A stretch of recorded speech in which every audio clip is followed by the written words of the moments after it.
feel really honoured to do this for Mike. So this is the story of Mike and Ju. Ju first saw Mike in the first year at John Mason's school at Recorder Club. She went home and told her mother that she had met this disgusting boy who played his recorder with his nose and was asked to leave by Mrs. Wade. They met again in lower sixth a couple of months after this photo was taken. I'm in the front there somewhere, just being very naughty, as usual. Ending up in the same form as neither of them had bothered to go in and pre-register. They became Christians in the first year of university when Mike was in Southampton and Ju was in London. I was down in Southampton as well, about the same time, I think. In 1990, they got married before Mike finished his degree and spent their first year of marriage having a complete blast in married halls, surrounded by fellow Christians. They moved to Stony Stratford and became involved in youth, introducing such activities as karaoke. Yay! The boys were born and things changed dramatically. All three had illnesses of differing severity, with Dan coming close to death on several occasions, and Ben forgetting to breathe for the first 15 months of his life. Another house move and a bad church experience led to many years without Jesus in their lives. Things with the boys were tough, so eventually they returned to Abingdon as nobody with any sense would babysit them. In 2011, they had a traumatic family event, and even though Mike was far away from God, he had his hand on events and stopped it getting too bad. Ju felt compelled to buy Mike a Bible, although she continued to seek a new religion and looked at everything from pantheism to Catholicism. I managed to say those words today, that's good. A neighbour asked Mike to go to Alpha, and although he couldn't face church, Alpha was great. He had a lot of laughs and fantastic table leaders. Alpha brought Mike back to church. He doesn't think he could have got back any other way. Of course, the boys now had a golden opportunity to take the mick out of Mike and set out to fill the house with tacky Jesus merchandise, including a cheeses grater, grow your own cheese, solar dashboard dancing Jesus, and an inflatable Jesus until Ju put an embargo on it.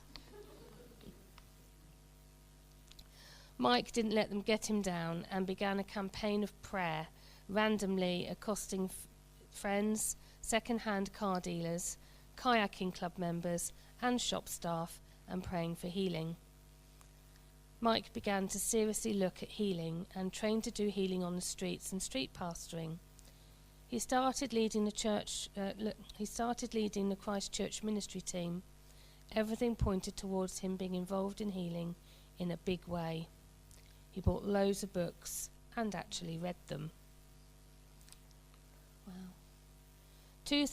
Christmas 2016, Mike began to have difficulty swallowing his food. There was a lot of coughing, chugging of water, and admonishments to slow down and chew properly. Trips to the pub for a beer led to accusations from Ju that he was fibbing and was actually completely hammered. He laughed easily and at times inappropriately, but that was nothing new. I know that one.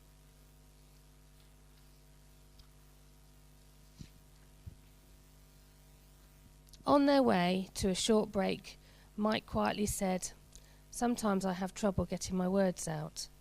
Ju answered that it was probably the stress of having a grandson and work, although in her heart she already knew what it was from her work as community nurse clinical educator. They visited Mike's GP, who suggested referring him to ENT, but Ju insisted on a neurology opinion. In July, just before Mike flew to Spain to do some mission work, he got the diagnosis, motor neuron disease, or MND, or if you're American, ALS.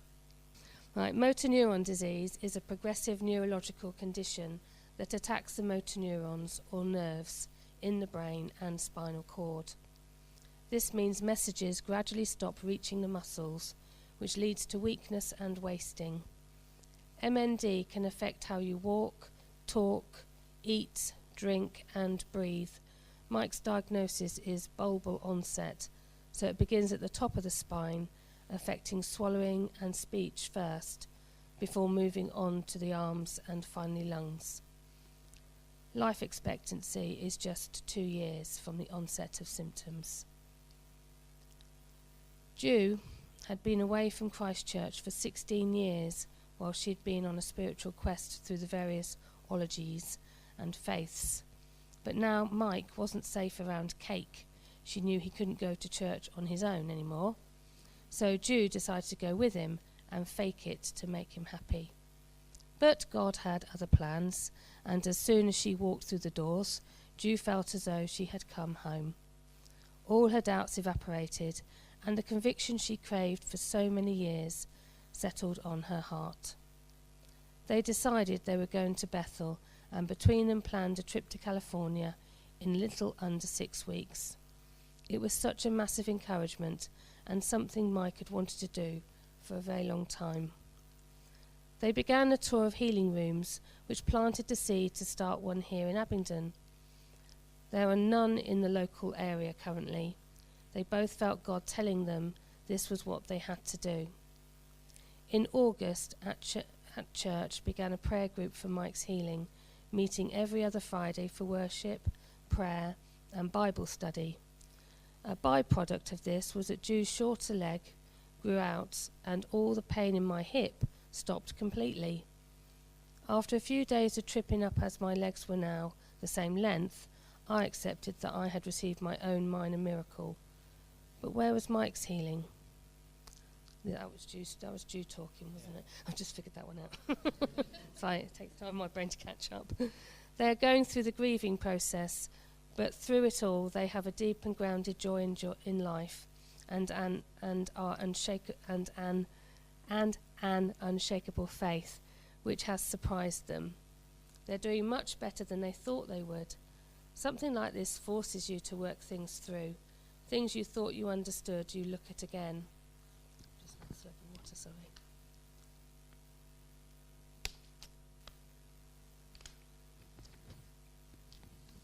Mike decided to make a video to share his news so that everyone at work and at church knew his story and that he was happy to talk. It was the hardest thing he had done in a long time.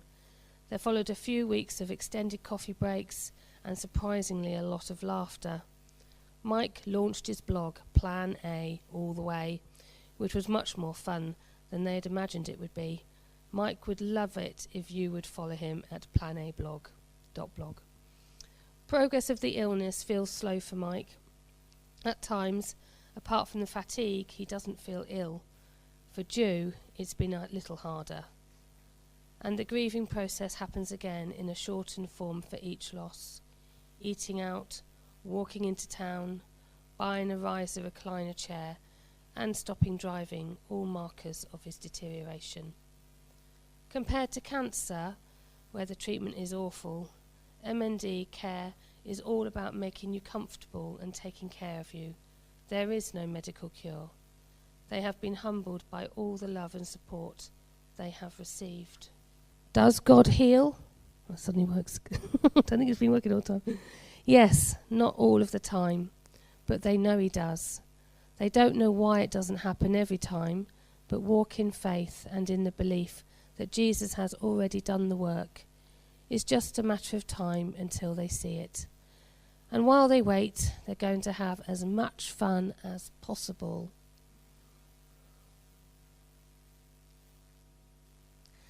That's it.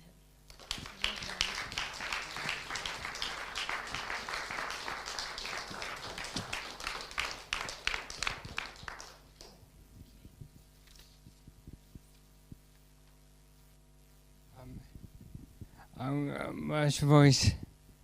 It does make you think through your faith. just as Martin said, you have it's perfect faith, but when you get struck down with something, it tests the faith, and you ask all sorts of questions. Does God put this M-A-N-D on me? And we work through that, and you find at the end, God is loving, and He definitely keep me going through all this, and surprise even me and Julia at times.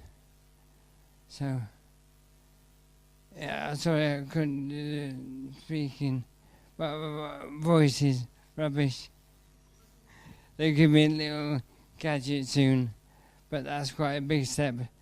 It sounds a bit like me, rather than Professor Hawkins. Thanks for listening.